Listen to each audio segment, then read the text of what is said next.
Good evening and welcome to the Kim B. Davis Show. I'm your host, Kim B. Davis. And this evening we have one of our favorite guests on. We have Miss Shanay Watson-Whittaker. She is our political strategist and organizer. And since it is International Women's Day, I think that it is very appropriate that we would talk with a dynamo such as Shanay Watson-Whittaker. And tonight's topic, which is a topic that everyone is talking about, Russia's war with Ukraine and how it impacts the United States. So let's get to it. Good evening, Shanay. How are you? And welcome to the show. Hi, Kim. Thank you for having me, and I am okay. And happy International Women's Day to you as well. Same to you. Thank you for being here. Okay, so let's get to it. So, Shanay, what is happening in the world? Because, some people don't quite understand. So, can you give us a summary of what's happened so far? Well, as some of you already know, Russia invaded the Ukraine with the hopes of taking back Ukraine to annex it back to Russia, as was the former USSR under the communist regime. So this Mm-hmm. is Putin's dream to make it happen, and one of the reasons why is Ukraine is not a part of NATO. So, and of course, Russia blocked them from doing that. So here we are, and we have higher oil prices, oil and gas prices, and we're seeing what happens when people are at war, and you have a tyrant, a tyrant Yes. who has the ears of one of our political parties and who has the money of one of our political Mm-hmm. funds one of our political parties Mm-hmm. here in the United States. And there's a big propaganda machine out there supporting his tyrannical actions, which is anti-democratic with a small case d, rather than something that the Ukrainians want. Mm-hmm. Absolutely. So I want you to go back to a couple of different points because I want to ask, how did we get here? Because I know there are some specific things that happened in our last presidential administration that led to this. And then there were some actions by Russia during the Obama administration when they took back Crimea. And then when they went back after Georgia under the Bush administration. Will you talk a little bit about that? And also tell us what NATO is for those that don't know. Yes, thank you for as Kim mentioned, for the from the last two previous actually three previous administrations, Russia has been making moves to take back those provinces, uh, with Crimea, with Georgia, and now with the Ukraine. And what's going on is, again, Putin is a tyrant. He is a authoritarian. He has his hands in U.S. politics and is very influential Mm-hmm. here. And Mm-hmm. there is like an aversion on the right to NATO, and that's an alliance. I'll say it like this: it's an alliance of European, North American organizations that have coalesced around policy, and it's more progressive policy globally. It's also reduced the amount of nuclear weapons that are in the world. For example, Mm-hmm. because of Ukraine's commitment to world peace, they dismantled all of their nuclear weapons. To get to NATO, to be a part of that organization, and unfortunately, they don't have that capacity, which is good for the rest of the world to possess that. But the United States has, and also Russia. And what's going on now is, the prospect of no-fly zones. The Ukrainian president has asked NATO, and specifically the United States, to help them. Poland is giving the Ukraine's a what is aircraft Yes, yes. to help them. But at the same time, the United States has to take limited actions, because any sense of us engaging in the conflict beyond sanctions, beyond support for the Ukraine, is considered an act of war. And with the despot that Putin is, that can actually accelerate the chance for a nuclear war, and that's the last thing we want here. Putin doesn't care if we all live or die. He cares about his ultimate end game, and that's to unify the former Soviet Union. He was a former KGB agent. He did well under that Mm-hmm. regime, and he Mm-hmm. wants to bring it back because he feels like they should all be connected. And yet, each province in that area has their own different language, their own different faiths, their Mm-hmm. own different cultures, and they have their own cultural identities. And again, Putin wants to take that away and reunify the former Soviet Union back to its old glory days. So we're honestly fighting revisiting a Cold War Mm-hmm. that we Mm-hmm. had in the 80s, but with a different person who will stop at nothing to get what he wants. Absolutely. Well said. As we were talking about before we got onto the air, I had said that Putin has a scorched earth belief. If you can't have it, or if I can't have it, you aren't going to have it. And if we all die, I consider that a win. And so you're absolutely right. One of the things that I had learned, and I didn't realize that this was actually a real weapon, it is the vacuum bomb, where it uses oxygen as an igniter to power this particular bomb, which is currently illegal. It's not supposed to be used. There are other methods of explosives and weaponry that Russia has been working on trying to rebuild. And as I keep telling people, this is a war that we cannot win, because ultimately it will go to nuclear war. And, Americans, we've never really had a war like this on our homeland. We've had the Civil War and we've had the American Revolution, both very, very different. You're talking about muskets, you're talking about cannons, you're talking about lots of people dying. However, not in the ways that we see overseas when we launch tactical missiles, not in the way that we saw when we dropped the nuclear bomb on Hiroshima, not in the way that we see the destruction that happens in the Middle East when the wrong building is hit and children are killed, or a wedding is interrupted and lots of people die. I don't know if that happened here, if Americans could actually take it. I don't believe that they could, because we're so removed from war. I don't believe that we have the capability to handle that. However, we're here. We have sanctions. We are economically punishing Putin and his administration. And I wholeheartedly agree with you. He's absolutely trying to reestablish the USSR. I remember in fifth grade when we learned about what the Cold War was and why it was a bad thing. I remember listening to relatives talk about the Cold War in the 60s and 70s, where you had drills, where you had to worry about if a nuclear bomb was going to hit. And there were lots of movies in the 80s. There's one in particular called The Day After that Mm-hmm. was shown that discussed that, because that was a very real threat.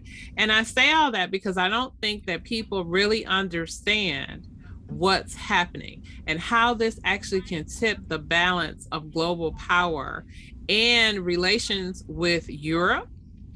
And let's be clear, Russia under Putin is not going to stop at Ukraine.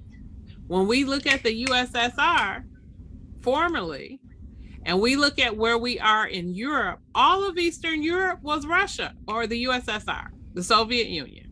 Let me correct Or myself. communist. Yes, they were Yes. all communists. Yes. They were all part of the USSR. That was the Soviet Union. It was a block of countries. So all these little countries that you see now, that you're wondering, like, well, where did this country come from? They were Mm-hmm. all former Soviet Union nations. And just as you said, yes, they had their own cultures, they had their own languages, they had their Yeah. own customs, all of those things. And now what's interesting to me, it's like what we saw in Afghanistan. When the Americans pulled out, you had this very westernized style of living. I'm not really sure what's happening there now because we don't hear a lot about it. But I wonder what the culture clash will be if Ukraine actually falls. I Correct. am amazed that it is still standing. I am extremely proud in sending prayers to the Ukrainian people, because an assault on anyone's dignity and democracy and freedom is an assault on everyone, because if you're the big bad bully on the corner, you're going to come after everybody. correct, and it's a first of many that Putin's going to try this year. Yes. So we all have to prepare for it. I just think, as a mom of an active duty soldier, you know, I don't think that Americans understand the sacrifice and what it takes to defend democracy, small d Mm-hmm. democracy, Mm-hmm. and I don't think we're mentally prepared quite yet to for what it means. Mm-hmm. I'm hoping, like a lot of other people, that the United States doesn't have to take action like that to get involved in that conflict. Whereas we're sending boots on the ground, we're Mm-hmm. using our military might for this cause. I'm hoping that eventually it is resolved peacefully, but we also have to prepare for sending our people overseas. So it's something that we all have to balance. Me specifically, for my own, with my own family, and the possibility of him going overseas to fight. And you're correct. And I have mentioned this to a few people. I said, if we have to go to war with Russia over this or go and fight on behalf of Ukraine, they're going to have to issue a draft. We don't have enough people. And I said, and the controversy will be girls can be called. And so you're going to have a lot of people who are going to have to entertain. You have to go. You have to go. You know, it's mind boggling because in Ukraine, they said if you were 18 to 60, come get a gun, you can fight. And I'm amazed at how many quote unquote celebrities, so boxers, Olympians, different people who are Ukrainian, who you may not have known they were Ukrainian, but they're going home. And Mm-hmm. they're like, I'm taking up arms and I'm going to fight. And I Correct. thought, wow, that is loyalty to a country. That is patriotism. I want to switch gears a little bit because we have a situation economically going on with oil prices that are, I consider, a byproduct of what's going on. We have stopped importing all Russian products. The majority, I don't believe that there's a ban on all Russian imports. We have stopped accepting Russian oil, thereby gas prices in the United States have gone up. I heard a report today that in California, gas prices were over $5. In Florida, it was $4, approaching $5. And here in the Midwest, it's very close to $4. It's about $3.89 or $4.05, depending on where you go. What, how should we view that? And is that an accurate statement to say, Shanay, based on the blocking of oil? There is a correlation, but at the same time, the oil companies, the oil OPEC, they Mm-hmm. all set the pricing. So if they wanted to lower the prices, they can. War makes money for people, Mm-hmm. and one of the things that people don't realize is 10% of our oil that's imported comes from Russia. So Mm-hmm. us stopping the purchase of Russian oil so will impact our economy. But if you care about democracy and if you're willing to sacrifice for the freedom of the Ukrainian people, then this shouldn't be an issue. So this is about your values. This is a question of everyone's values. Does your car, do your, you driving to a store or to work, which is, most of some of us are working remotely, thank goodness, and some of Mm-hmm. us aren't, because of the jobs that they're in. Does that matter to you more than a Ukrainian child's life? Does that matter to you more than the Ukrainian democracy? If you're so in favor of democracy, what are you willing to sacrifice to make that happen? So that's, again, it's a values question that we all should ask ourselves. When people are outraged about the price of oil and they don't understand that there is a correlation between oil prices and war, then something's missing in our education system and talking about policy and civics, and people should not be surprised, but they are, because again, we are not we're not too informed to understand that there is sacrifice. Our parents' generation, our grandparents' generation, Mm-hmm. they were in World War II. My Yes. grandparents were, Mm-hmm. and they had to sacrifice. They had to sacrifice. They had to ration food. They had to ration supplies. They had to share with their neighbors. And it was hard, but they understood it was for the greater good. Unfortunately, when my folks came home, my grandfathers came home, they were treated terribly because they were black.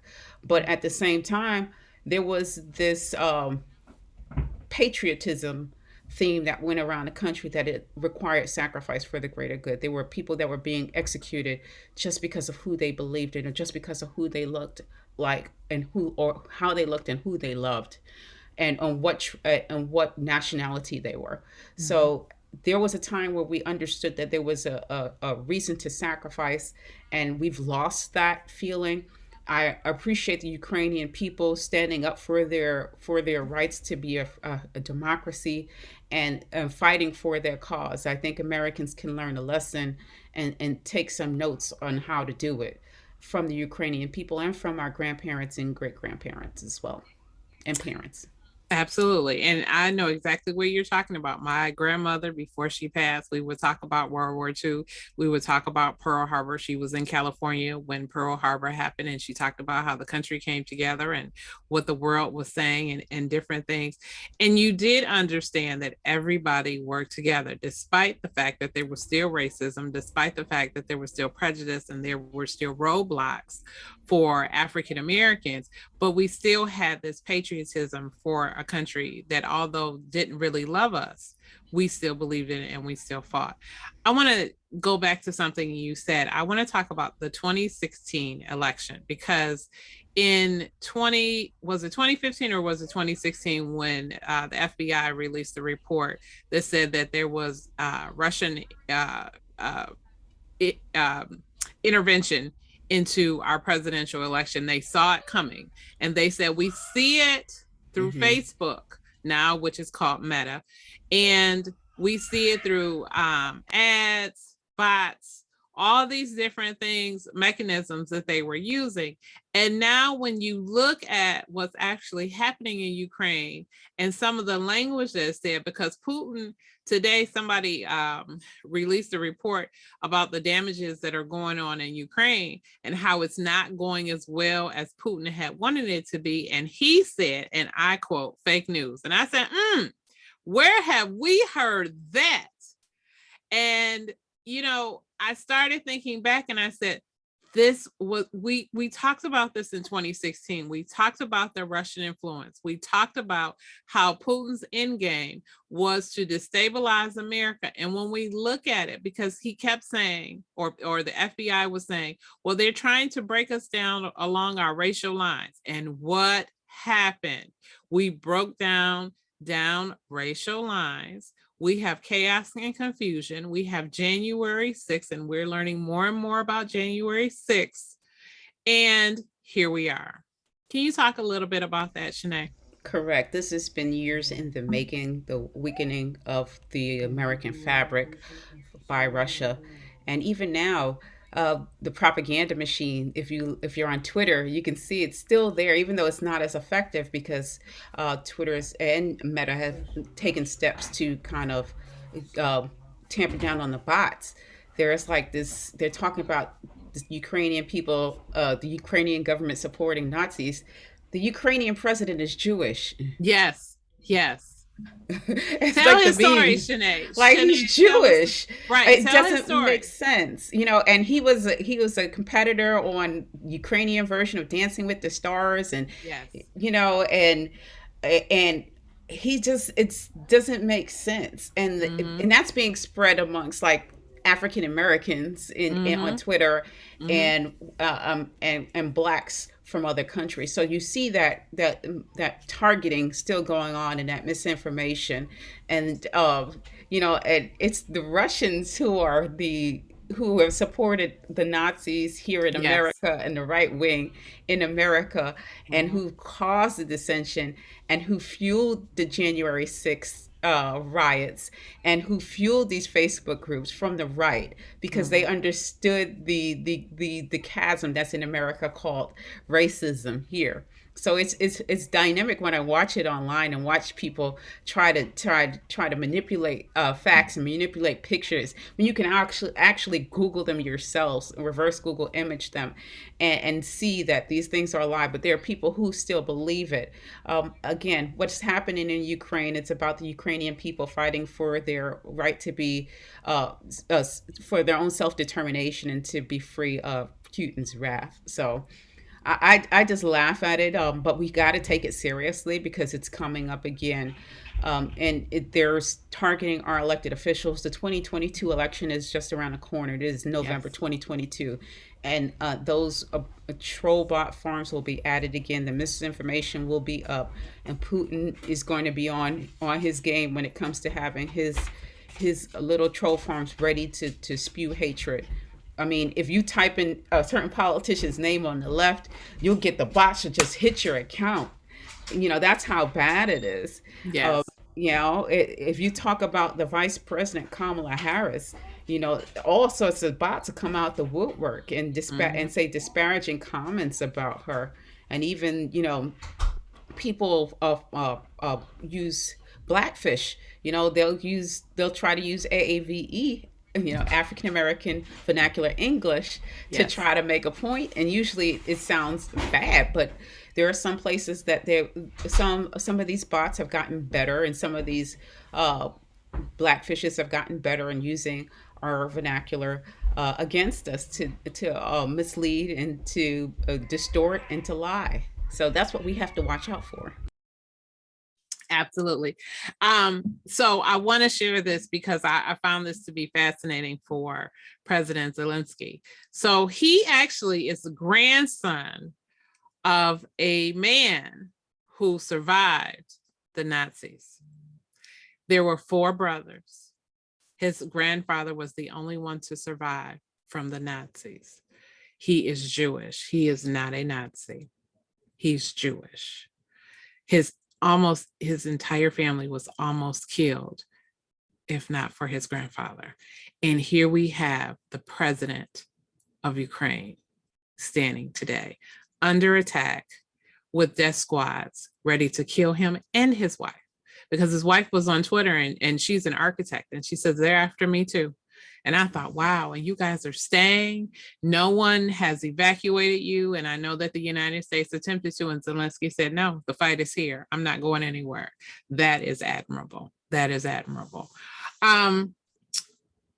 Shanae, how do you see this resolving itself? Oh, I don't know. I'm not even going to prognosticate and say anything, but I know from what I see that what's going on is against Putin's interests. I know that he's losing the PR game. He's Yes. losing the messaging game, and he Mhm. knows if he attacks President Zelensky, Mhm. and he kills him, that he becomes a martyr and people will join the cause even more. So he's stuck between a rock and a hard place. The only thing he can do right now is attack buildings and attack cultural institutions. But that's just inflaming, everyone. And it's Mhm. making everyone mad. And more companies are stepping up. I know today McDonald's shut down its operations Yes. there in Russia. So Mhm. other companies, our credit card companies, have done the same Mhm. thing as well. The ruble has Mhm. dropped down to nothing. Mhm. The stocks there, Russian assets, have dropped down to nothing. There's only Mhm. so much that the oligarchs can take. Right. Their yachts in Miami are being seized. If you go Yes. to Miami, oh my goodness, you can go on tours and whatnot, and you can see what these oligarchs, what they own, like the yachts. They're as big as cruise ships Mhm. down Mhm. there, and on Mhm. that millionaire island right there in Yes. Miami. Oh Mhm. my goodness, they live there. Mhm. So they're being directly impacted as well. So they'll start talking. In fact, one Russian billionaire oligarch put a bounty on Putin's head. So He sure did. people who are of influence will start putting pressure on them. I've read reports that people are really worried about their money, and when the oligarchs start saying something, that's when he's going to hopefully change. But I don't know. He's a different person. He absolutely is a different person. And let me Yes. just say, I read an article that was talking about the Russian oligarchs, and it was talking about one in particular, his yacht. His yacht has a cruise missile defense system. I said, "What? It's a yacht, but it can avoid missiles." I was like, "Wow, this is money. This is." Mm-hmm. And when you look at, and there's not that many of them. It's not that many. Not, I won't say it's a handful, but it's not a lot. It's several of them. Hmm. And I think it's about maybe 15, 20 that have substantial funds. And they were talking about who funds what, or at least thinking or estimating who funds what. And it was Yes. just interesting to see what they owned, where they lived, how many had American citizenships or citizenship someplace else. I thought, wow, that's interesting. But you're right. And when we talk about cashless society and we talk about Bitcoin and we talk about alternative currency, Russia had everything shut down. And they said people were literally scrambling, trying to figure out how to get money. And I said, see, you all don't remember your history. I remember Correct. studying history books where people had to stand in line for toilet paper and bread and milk. That's right. So I don't know if that's coming back, and I'm not being funny. That is a historical fact. And when we talk about autocracies, when we talk about strong men who want to strong arm a democracy and turn it into a dictatorship or an autocracy, Donald Trump floated that idea around Yes. after he met with the Japanese premier and said, it would be nice to be president for life. And I said, see, is anybody listening? But, the more I listen to Putin, the more I hear Donald Trump talking. And I said, he truly was his puppet. Correct. And and reports from his former colleagues said that he wanted to leave NATO as well. And that's Mm-hmm. North Atlantic Treaty Organization, excuse me. Thank So I you. just wanted to clarify North Atlantic Treaty Organization, that's NATO. So and imagine if we'd have had Trump here, Yes. we would not have we would not be a part of NATO, and would be split with our allies, and it would be a mess. Yes. Yes. And Trump is rooting for Putin as we speak, Yes. Mm-hmm. against his team members from the elected officials, and they're trying to stand up to Putin, and yet they're financially tied to Russian Mm-hmm. money, Yes. and who funds their organizations and Mm-hmm. who funds their campaigns, it follow the money. It's just Right. awful. And you're absolutely right. You were talking about campaign money, and we can go down the list of some people. I believe Marco Rubio is on that list. Correct. Senator Lindsey Graham is on that list, and Ted several of Cruz, Ted yes. Cruz is on that list. I said, Yes. sometimes you need to just sit down and be quiet and just not say nothing, and just, because if you take the money, just take the money and call it what it is. Correct. But I hope that people are paying attention. I know that I was disturbed to see some Trump loyalists, meaning just everyday people, saying, "Oh, I would love to live in a Russian democracy." I said, "Do you understand what you're saying? It is not a It democracy. is not a democracy." And it's interesting to me that in Russia, they are locking people up. First off, I wasn't sure that people were actually allowed to protest because I know it's communist, and I know some things had been eased, but I wasn't quite sure that that was one of them. They said Hmm. they are literally arresting people on street corners like you going to jail. And Correct. and no one knows, when you get out, where they're going, that type If of they thing. get out. If they Correct. get out, exactly. I said that, that's a whole different animal. Shanae, I want to talk really quickly about Brittany Griner. Grin.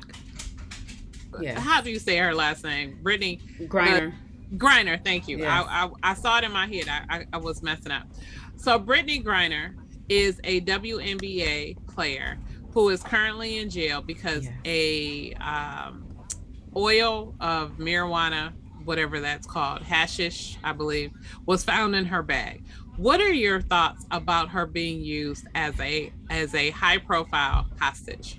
Oh, yeah, that's awful. I'm not a conspiracy theorist, but she's innocent until proven guilty. Mm-hmm. And unfortunately, because she is high profile, the Russians are going to use anything they can to use her as leverage Yes. to get what they want. And to be honest, Brittany Griner is a black woman.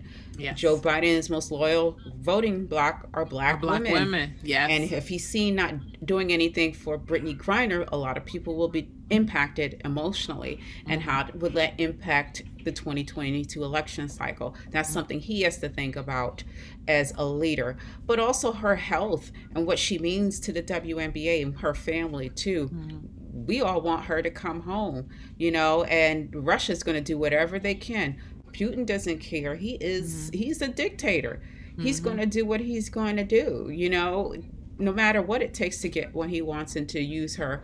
From what I've read, that they are probably not treating her well, from people that have inside connections. Mm-hmm. She's probably been abused, and she hasn't had contact with her family. God bless her. She has a wife and she has a child as well, Mm-hmm. and she went out there because the WNBA pays a certain amount of money, and the Russian Basketball Federation, they want to pay her $1 million to participate. And she doesn't make NBA money, and a lot of Mm-hmm. our women athletes, basketball players, go overseas to make money during the WNBA off season. Mm-hmm. So, Mm-hmm. I'm praying for her because does not deserve that at No, all. not at all. And I thought exactly the same thing that you just said. She is a black woman. If we're already stoking racial divisions, how will it look as a high profile value target if you say, well, no, we're not going to go get her? And then you can have the conversation of what does high value mean and who is that actually for? And because black people are disregarded in America, here we can make one giant sweeping statement with this one person. So it is a crazy situation. And also the fact that because she is LGQ, say it for me, Shanay. LGBTQIA plus. Thank you. Thank you. I wanted to make sure I was correct. Yes. And so, of course, she is maligned in two communities. And so people will have Yes. definitely have something to say. And politically, they will hold that over President Joe Biden's head. Correct. And that is unfair because in war, there are no winners. Lots of people get hurt. We're praying that she is able to come home to her family and her child, and that she can resume her career, because who knows what damage is being actually inflicted upon her, and will she be able to even come home and have a normal type of life. Correct. And it took us three weeks to find out what happened to her. Mm-hmm. So that in itself says there's a problem with how black women are treated in America. That we had to find out 3 weeks later Mm-hmm. that she's being detained and held hostage simply Yes. in Russia. Yes, absolutely. So, Shanae, I know our time is going quick. One last question.